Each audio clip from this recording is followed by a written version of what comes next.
এই যে 24-এর ছাত্র নাগরিক অভ্যুত্থানে, এই অভ্যুত্থান যখন শুরু হয় আমি তখন সাউথ আফ্রিকাতে একটা স্ট্যাটাস দিয়েছিলাম, কোটা নয় গোটা দেশ সংস্কার করা লাগবে। শুধু বাংলাদেশ নয়, সারা বিশ্বের বাংলা ভাষাভাষী লোকেরা এই আন্দোলনের সাথে সমর্থন তারা করেছে, এটাকে সাপোর্ট করেছে, তারা সমর্থন দিয়েছে। আমাদের ইউনাইটেড আরব আমিরাতের বাংলাদেশি ভাইয়েরা তারা সেখানে রাস্তায় নেমে এসেছিল, জানেন? ওইখানে ডেমনস্ট্রেশন করা যায় না, সেখানকার সরকার তাদেরকে যাবজ্জীবন দিয়েছিল। তখন আমাদের এই যে প্রধান উপদেষ্টা ডক্টর মোহাম্মদ ইউনূস সরাসরি G2G বলে, এটারে G2G, government to government, G2G, উনি চিঠি লিখলেন যে তাদেরকে, ইউর হাইনেস, হে সম্মানিত আমির, আপনি আমার এই চিঠির কারণে আমার সম্মানে এই 53 জন বাংলাদেশিকে মাফ করে দেন। এই চিঠির বদৌলতে বেকসুর খালাস পেয়ে গিয়েছিল আমাদের ভাইরা, জানেন না এই ঘটনা আপনারা? তাহলে গভর্নমেন্ট টু গভর্নমেন্ট চিঠি দেওয়া হয়। সপ্তম হিজরিতে বিষ্ণু ইসলাম সব সুপার পাওয়ারের কাছে চিঠি দিলেন, রোমান সম্রাটের কাছে, পারস্য অধিপতির কাছে, মিশরের অধিপতির কাছে, সবার কাছে চিঠি লিখলেন। চিঠির ভাষা ছিল এরকম, মিন মুহাম্মাদিন রাসূলিল্লাহ ইলা মুকাওকিস আযীমিল কিবত, মুহাম্মদ রাসূলুল্লাহর পক্ষ থেকে মিশরের বাদশার কাছে, আসলিম তাসলাম, ইসলাম মানো শান্তিতে থাকবা, সালামুন আলা মান ইত্তাবা আল হুদা, শান্তি তার জন্য যে হেদায়েতের অনুসরণ করে। সুবহানাল্লাহ পড়েন। তো এই চিঠি অনেকে ভালোভাবে রিসিভ করেছে, অনেকে এই চিঠি পাওয়ার পরে নবীর কাছে আবার ইন রিটার্ন উপহার পাঠিয়েছে। কি পাঠিয়েছে? উপহার। মিশরের বাদশা মুকাওকিস তিনি বিশ্বনবীকে বিশাল এক উপহারের ডালি পাঠিয়েছেন। মিশরের বাদশা মুকাওকিস ছিলেন ধর্মে খ্রিস্টান। লালমনিরহাটের ভাইয়েরা আওয়াজ করে বলেন, মিশরের বাদশা ধর্মে কি ছিল? খ্রিস্টান। কি উপহার দিয়েছিল আমার নবীকে? শুনতে মনে চায়? আওয়াজ নাই লালমনিরহাটের গলায়, শুনতে মনে যায়? 1000 স্বর্ণ মুদ্রা, 1000 স্বর্ণ মুদ্রা। 2টা খ্রিস্টান দাসী, একজনের নাম মারিয়া বিনতে শামউন আল কিবতিয়া, আরেকজনের নাম সিরিন বিনতে শামউন আল কিবতিয়া। একজন খ্রিস্টান দাস 20 থান কাপড় জামা বানানোর জন্য, আমরা নবী যেন সেলাই করে জামা বানাতে পারে এজন্য 20 থান কাপড়, 20 থান ফাইন গার্মেন্ট, সুবহানাল্লাহ পড়বেন না? এরপরে একটা গাধা যেটার নাম ছিল উফাইর, আর একটা খচ্চর, এটার নাম ছিল দুলদুল। খচ্চর চিনেন? গাধা আর ঘোড়ার ক্রসিং এ যে প্রাণীটা দুনিয়াতে আসে এটার খচ্চর বলে। তো এই যে সুপার পাওয়ার খ্রিস্টান বাদশার কাছে নবী চিঠি লিখলেন, ওই খ্রিস্টান বাদশা আমার নবীকে উপহার দিল। বিশ্বনবী এই উপহারগুলো সানন্দে গ্রহণ করেছে। সুবহানাল্লাহ পড়বেন না? তাহলে অমুসলিম কেউ যদি আপনাকে উপহার দেয়, হালাল উপহার হলে আপনি গ্রহণ করতে পারবেন। অনুরূপভাবে পারস্যের বাদশা, রোম সম্রাট বিশ্বনবীকে উপহার পাঠিয়েছেন, আমার নবী সবগুলো উপহার গিফট গ্রহণ করেছেন। সুবহানাল্লাহ বলেন। তাহলে প্রিয় লালমনিরহাট আওয়াজ করে বলুন, ইসলাম কি ন্যারো মাইন্ডেড রিলিজিয়ন না ব্রড মাইন্ডেড? আম্মাজান আয়েশার কাছে মাসালা জানতে চায় মেয়েরা, হে আম্মাজান, অগ্নি উপাসকেরা তাদের ঈদের দিন নওরোজের সময় আমাদেরকে পাখি দেয়, নেওয়া যাবে? উনি বললেন, ওরা জবাই করে দিলে নেওয়া যাবে না, কিন্তু ওরা যদি ফলমূল এরকম খাবার দেয় এগুলো নেওয়া যাবে। তার মানে অমুসলিমদের দেয়া উপহার এটা গ্রহণ করা যায়। সুবহানাল্লাহ বলেন। শুধু তাই নয়, বিষ্ণু ঈসা ইসলাম অমুসলিমদের সাথে আর্থিক লেনদেনও করেছেন, ফিনান্সিয়াল ডিলিং করেছেন। অমুসলিমদের সাথে প্রয়োজনে আপনি ফিনান্সিয়াল ডিলিং করতে পারবেন। আমরা প্রায় দেখি বাজারের মিষ্টির দোকানগুলো আমার হিন্দু ভাইদের। লালমনিরহাটে মিষ্টির দোকান, দইয়ের দোকান কারা চালায়? হিন্দুরা চালায়। তারপরে যে বারবার শপ, চুল কাটে যে নাপিত, অধিকাংশ নাপিতের দোকানে কারা? আমার হিন্দু ভাইরা। আপনি চুল কাটতে পারবেন কিনা? পারবেন কিনা বলেন? পারবেন। তার দোকান থেকে দই মিষ্টি কিনতে পারবেন কিনা? হ্যাঁ, আমার মুসলিম ভাইয়ের দোকান থাকলে ওইটারে আমি বেশি প্রায়োরিটি দিব, ঠিক কিনা? কিন্তু যদি তাদের সার্ভিস নিতে চান, প্রোডাক্ট নিতে চান, পারবেন। তার দলিল সহিহ বুখারী, আম্মা জান আয়েশা রাদিয়াল্লাহু তাআলা আনহা বলেন, ইশতারা রাসূলুল্লাহ সাল্লাল্লাহু আলাইহি ওয়াসাল্লাম মিন ইয়াহুদিন তুআমান ওয়া রাহানাহু দিরআহু মিন হাদিদ। রাসূল সাল্লাল্লাহু আলাইহি ওয়াসাল্লাম এক ইহুদির কাছ থেকে, কার কাছ থেকে? সবাই বলে নাই।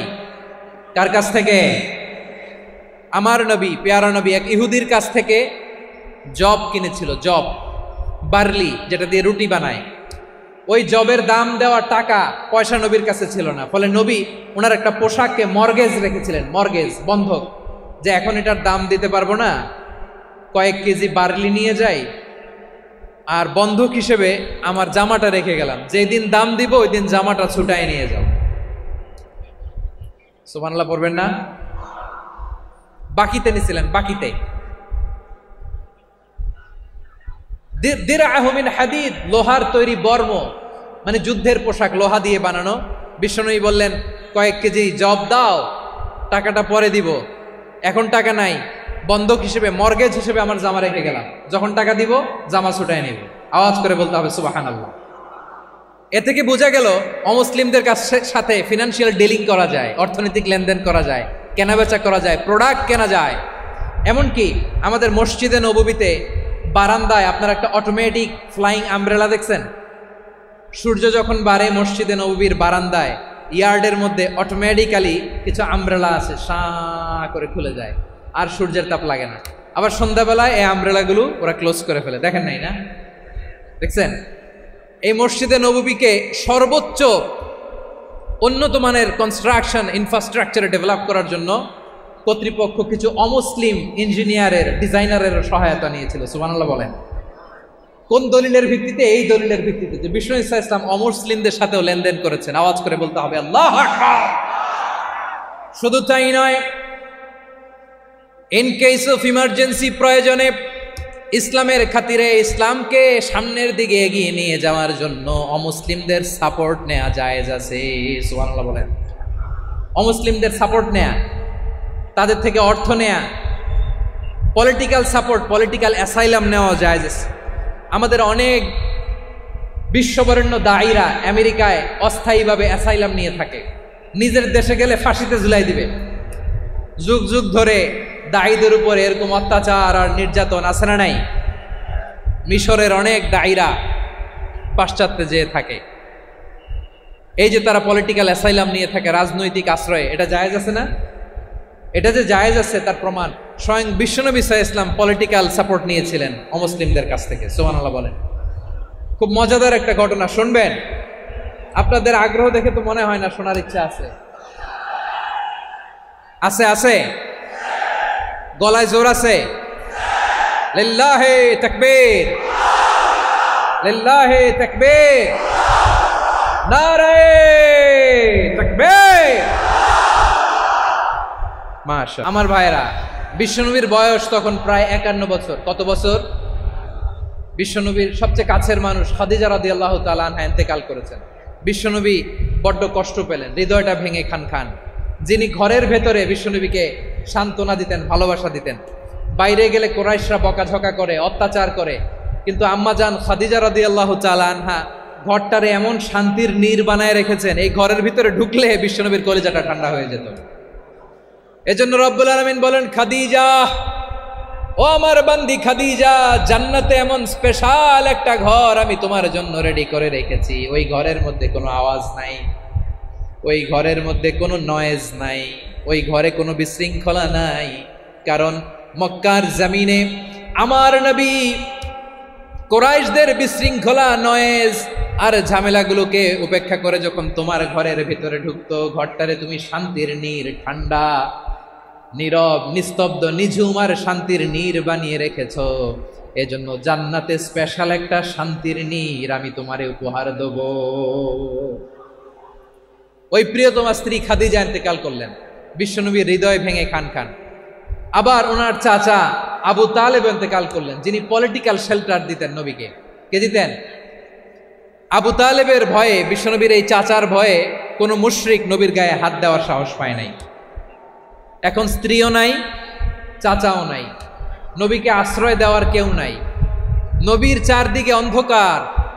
নবী এখন কই যাবেন? আমার পেয়ারা নবী নতুন স্টেশন খুঁজতেছেন, নতুন দাওয়াতি প্ল্যাটফর্ম খুঁজতেছেন। তিনি যায়েদ বিন হারেসা রাদিয়াল্লাহু তাআলা আনহুকে নিয়ে মক্কার পাশের একটা নেইবরিং সিটি তায়েফে চলে গেলেন। কোথায় চলে গেলেন? লালমনিরহাটের ভাইয়ের আওয়াজ করে বলেন, কোথায় গেলেন? তায়েফে চলে গেলেন দিনের দাওয়াত দেওয়ার জন্য। কি দেওয়ার জন্য? নাকি জমি কিনতে গেছিলেন? জমি কিনতে, দুনিয়ার যশ খ্যাতির জন্য, নিজের কোনো লাভের জন্য? তায়েফবাসীদেরকে জাহান্নামের আগুন থেকে বাঁচানোর জন্য। আওয়াজ করে বলতে হবে ঠিক কিনা? বিশ্বনবী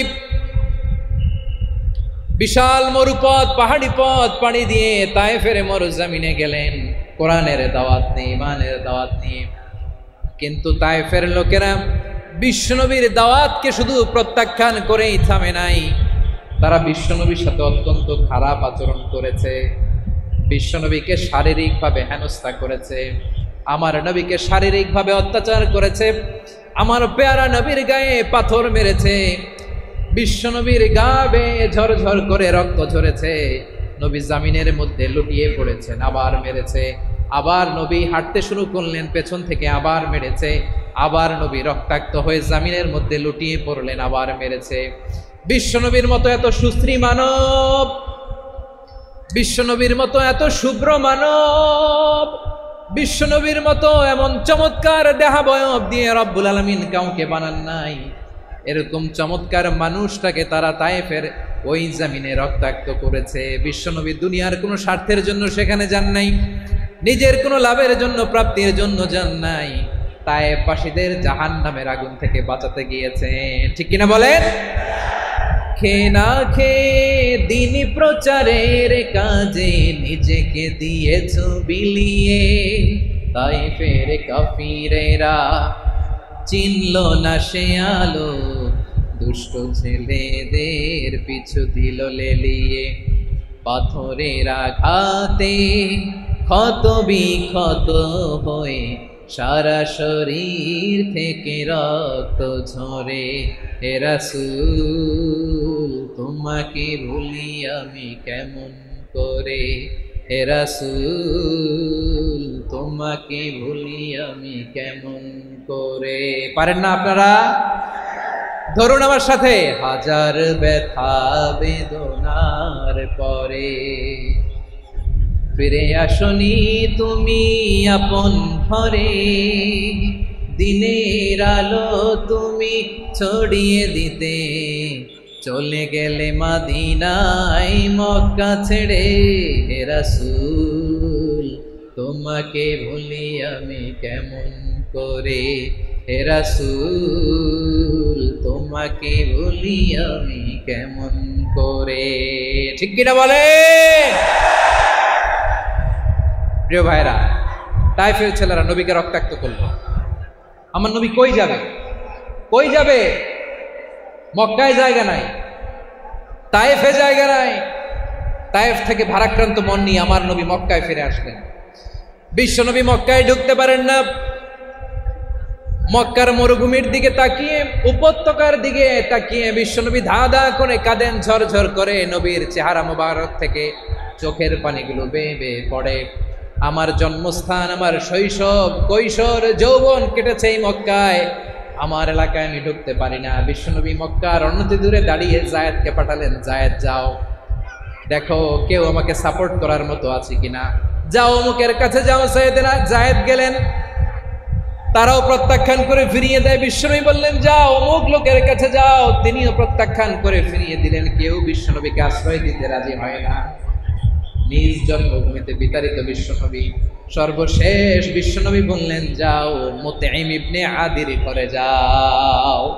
মুতঈম ইবনে আদি মুশরিক, তার কাছে যাও। গেলেন, মুতঈম ইবনে আদি রাজি হয়ে গেল। সুবহানাল্লাহ বলেন। দেখেন, অনেক বিপদের সময়ও আমি নিজে সাক্ষী, সামাজিকভাবে, রাজনৈতিকভাবে কত ঝঞ্ঝা, কত ষড়যন্ত্র, কত কনস্পাইরেসি পাড়ি দিয়ে আমাদেরকে সামনে এগিয়ে যেতে হয়। এই শত্রুদের ভেতরেও একজনকে দাঁড় করিয়ে দেয় যে আল্লাহর কোরআনের জন্য রেডি হয়ে যায়। করেন সুবহানাল্লাহ। মুতঈম ইবনে আদি, আল্লাহ তার মনকে নরম করে দিলেন। মুতঈম বলে, মুহাম্মদ আমি তোমাকে আশ্রয় দিব। তার দুই ছেলেকে পাঠালেন, যাও খোলা তলোয়ার নিয়ে, স্কট দিয়ে, গার্ড অফ অনার দিয়ে মোহাম্মদকে মক্কায় ঢুকাও, আর বলো আমি আমান দেব। আমান কি দিব? আমান মানে সিকিউরিটি, নিরাপত্তা। সিকিউরিটি ছাড়া, আমান দেওয়া ছাড়া কেউ থাকতে পারতো না মক্কায়। দুই ছেলে বিষ্ণু ইসা ইসলামকে নিয়ে আসলো। নবী কাবার চারদিকে তাওয়াফ করলেন, নামাজ পড়লেন। আবু জাহেল, উতবা, শাইবা, ওয়ালিদ ইবনে মুগীরা সবাই দেখে কেউ কিছু করতে পারে না। কারণ মুতঈম ইবনে আদি ঘোষণা দিয়েছেন, আমি মুহাম্মদকে আমান দিয়েছি, মুহাম্মদের গায়ে যেন কেউ স্পর্শ না করে। আওয়াজ করে পড়েন সুবহানাল্লাহ। নবীর এই বিপদকালে মুহূর্তে মুতঈমের হৃদয়টারে নরম করে দিল কে? আচ্ছা লালমনিরহাটের ভাইয়েরা বলেন, এই মুতঈম কি মুসলিম ছিল না মুশরিক? সবাই বলতে হবে মুসলিম না মুশরিক? তাহলে মুশরিকের কাছ থেকে নবী পলিটিক্যাল অ্যাসাইলাম, আধুনিক রাষ্ট্রবিজ্ঞানের ভাষায় পলিটিক্যাল অ্যাসাইলাম, যেটাকে বলে রাজনৈতিক আশ্রয়, ওনার আমান বা নিরাপত্তার এই ঘোষণায় তিনি মক্কায় ঢুকলেন। যতদিন নিরাপত্তা ছিল ছিলেন। মুতঈম যখন মারা গেল, বিষ্ণু ইসলাম হিজরত করে মদিনায় চলে গেলেন। সুবহানাল্লাহ। কিন্তু মুতঈম যে বিশ্বনবীর উপকার করছে এটা বিশ্বনবী ভুলে নাই। আমাদের অনেকে আছে উপকার করার পরে আর খেয়াল থাকে না, খাওয়ার পরে গলা দিয়ে নামলে আর খেয়াল থাকে না, এরকম আছে না নাই? আমার নবী ভুলে নাই। বদরের প্রান্তরে 70 জন কাফেরকে যখন বন্দী করে বিশ্বনবীর সামনে হাঁটু গেড়ে দাঁড় করানো হলো, বসানো হলো, 70 জন কাফের। কয়জন? বিশ্বনবী তাদের দিকে তাকিয়ে বললেন, সহিহ বুখারীর বর্ণনা, লাউ কানাল মুতঈম ইবনে আদি হাইয়ান সুম্মা কাল্লামানি হাউলাইন নাতনা লা তারাকতুহুম লাহু। বদরের প্রান্তরে 70 জন বন্দী কাফিরের দিকে তাকিয়ে আমার নবী বললেন, আজকে মুতঈম ইবনে আদি যদি বেঁচে থাকতো আর তোমাদের 70 জনের ব্যাপারে যদি মুতঈম এক বাক্যে একটা সুপারিশ করত, তার সম্মানে আজকে তোদের সবাইকে আমি মাফ করে দিতাম। সুবহানাল্লাহ নাই? ওই যে চিল্লাচিল্লি যে কথা বোঝে নাই, কোন জিনিস মিস করছে ওরা নিজেরাও বোঝে নাই। বিশ্বনবী মুতঈমের এই সাহায্যের কথা বলে নাই। 70 জন মুশরিক হাঁটু গেড়ে বসা, নবী চাইলে এখনই এক্সিকিউশন অর্ডার দিতে পারে। তিনি বললেন, আজকে যদি মুতঈম বেঁচে থাকতো আর মুতঈম যদি তোদের জন্য সুপারিশ করতে, এই আবর্জনাগুলোর ব্যাপারে সুপারিশ করতে, আমি মুহূর্তেই তোদেরকে এমনি মাফ করে দিতাম। এবার বলেন, ইসলাম কি ন্যারো মাইন্ডেড না ব্রড মাইন্ডেড? শুধু তাই নয়, যাকে যে সম্মান দেয়ার আমার নবী দিতেন, হোক আস্তিক হোক নাস্তিক, হোক মুসলিম হোক অমুসলিম। বিষ্ণু ইসলাম যখন রোমান সম্রাটের কাছে চিঠি লিখেছেন, আমার প্রিয় লালমনিরহাটের ভাইরা, অল্প কয়েক মিনিট কয়েকটা জরুরি কথা বলবো, এদিকে তাকান, এদিকে তাকান। রোমান সম্রাটের কাছে বিশ্বনবী যখন চিঠি লিখলেন মিন মুহাম্মদ রাসূলিল্লাহ ইলা হিরাকলা আযীমির রোম, মুহাম্মদের পক্ষ থেকে হিরাক্লিয়াসের কাছে, যিনি হচ্ছেন আযীমির রোম। এটা নবী নিজ থেকে বানায় লিখছেন অতিরিক্ত সম্মান দিয়ে। কোন রাষ্ট্রপ্রধান যখন আসে তাদেরকে আমরা কি বলি জানেন? তার নামের শেষে HE এটা লিখতে হয়, H.E. মানে হিজ এক্সেলেন্সি। কি লেখে? হিজ এক্সেলেন্টি, অথবা ইউর হাইনেস, ইউর ম্যাজেস্টি। দেখেন, বিশ্বনবী সাল্লাল্লাহু আলাইহি ওয়াসাল্লাম সব নবীদেরও নবী, তিনি একজন মুশরিক খ্রিস্টান সম্রাট রোমান সম্রাটের কাছে চিঠি লিখতে যায়, লিখতেছে ইলা হিরাকলা আযীমির রোম, হিরাক্লিয়াসের কাছে আমার চিঠি, যিনি রোমের আযীম, হিজ হাইনেস, মানে রোমের অনেক সম্মানিত এক বাহাদুর। আওয়াজ করে বলেন সুবহানাল্লাহ। তার মানে যাকে যে সম্মান দেয়ার এটা বিশ্বনবী দিতেন। এমনকি যেই ইহুদিরা ভালো ছিল, এই ইহুদিদেরও প্রশংসা করেছেন বিশ্বনবী মুহাম্মদুর রাসূলুল্লাহ সাল্লাল্লাহু আলাইহি ওয়াসাল্লাম। এক ইহুদির প্রশংসা করেছেন বিশ্বনবী। ইহুদির কার? আমি তো আমার ভাইয়ের প্রশংসা করি না, আমি তো এক আলেম আরেক আলেমরে স্পেস দেই না, আমি তো এক দায়ী আরেক দায়ীর সাথে বসতে চাই না। আমার নবী ইহুদির প্রশংসা করে। কার প্রশংসা? ওই ইহুদির নাম ছিল মুখাইরিক। সিরাত গ্রন্থ ঘাটলে পাবেন। তিনি বলেছেন, মুখাইরিক খাইরু ইয়াহুদ, Mukhayriq is the best of the Jews. জুইসদের মধ্যে সে সবচেয়ে ভালো। কেন প্রশংসা করলেন তার? এর কারণ মদিনা চার্টারে কথা ছিল সব ধর্মের মুসলিম, মুশরিক, ইহুদিরা মিলে মদিনাকে রক্ষা করবে। কিন্তু 3য় হিজরিতে যখন উহুদের যুদ্ধ শুরু হলো, সবার কথা ছিল যেই আক্রমণ করে আমরা মদিনাকে বাঁচাবো। কোন শহরকে বাঁচাবো? মদিনাকে। কিন্তু কুরাইশরা যখন অ্যাটাক করলো, ইহুদিরা আর আসে না, ইহুদিরা আর বেরোয় না। বিষ্ণু বললেন, ওহে ইহুদিরা, তোমরা না চুক্তি করলে আমার সাথে যে মদিনা বাঁচাতে সবাই ঝাঁপিয়ে পড়বো, আসো। একটা ইহুদিও বেরোয় না, কেউ আসে নাই সেদিন, একজন ছাড়া। তার নাম মুখাইরেক। তার নাম কি? মুখাইরেক বাহাদুরের মতো ঘোড় সাওয়ার হয়ে বেরিয়ে গেলেন। এবং বললেন, গোটা ইহুদি সাম্রাজ্যের একজনও যদি না আসে, আমি মুখাইরেককে কেউ ঘরে আটকে রাখতে পারবে না। বেরিয়ে আসলেন, এসে বললেন, আমি মুহাম্মদের পক্ষে যুদ্ধ করব। আমি মারা গেলে আমার সম্পদ আমার উত্তরাধিকারীরা পাবে না, আমার সম্পদ তোমরা মুহাম্মদকে দিয়ে দিবা। সুবহানাল্লাহ বলেন। উহুদের ময়দানে 70 জন মুসলমান শহীদ হলো। এই ইহুদি সেও মুসলমানের পক্ষে যুদ্ধ করে নিহত হলো। সুবহানাল্লাহ বলেন। মুসলিমদের লাশ যখন নিয়ে আসা হলো, এই মুখাইরিকের লাশও নিয়ে আসা হলো। মুসলিমদের লাশের পাশে মুখাইরিকের লাশ দেখে বিশ্বনবী মুখাইরিকের প্রতি অনেক খুশি হলেন। আর বিশ্বনবী খুশি হয়ে বললেন, মুখাইরিক খয়রু ইয়াহুদ, মুখাইরিক যদিও তুমি ইহুদি, তারপরে তুমি সব ইহুদিদের মধ্যে সেরা ইহুদি। পড়েন সুবহানাল্লাহ। আমার নবী ইহুদিকেও সম্মান দিতে কার্পণ্য করে নাই। আওয়াজ করে বলেন আল্লাহু আকবার। প্রিয় ভাইরা, এবার সর্বশেষ আওয়াজ করে বলেন, ইসলাম কি ন্যারো মাইন্ডেড নাকি ব্রড মাইন্ডেড? সবাই বলেন, ন্যারো মাইন্ডেড না ব্রড মাইন্ডেড? এজন্য অমুসলিম হইলেই তারা আমাদের শত্রু নয়। শত্রু কারা? এই লালমনিরহাটের ভাইয়েরা শোনেন, শত্রু কারা? যে সমস্ত অমুসলিম আমাদেরকে নিশ্চিহ্ন করে দিতে চায়, যে সমস্ত অমুসলিম আমাদের ভূখণ্ড থেকে আমাদেরকে তাড়িয়ে দিতে চায়, যে সমস্ত অমুসলিম আমার ধর্ম নিয়ে তুচ্ছতাচ্ছিল্য করে চিল্লায় বলেন ঠিক কিনা, তারা আমাদের শত্রু। সাধারণ অমুসলিমরা আমার শত্রু নয়। এই যে হিন্দুরা থাকে এরা আমার ভাই, বৌদ্ধরা আমার ভাই, খ্রিস্টানরা আমার ভাই, ইহুদিরা আমার ভাই। তারা দিনই ভাই নয়, তারা মায়ের পেটের ভাই নয়, তারা মানবিক দিক থেকে ভাই। ও মানুষ, আমিও মানুষ। ইসলাম মানুষকে সম্মান করে, চিল্লায় বলো ঠিক কিনা।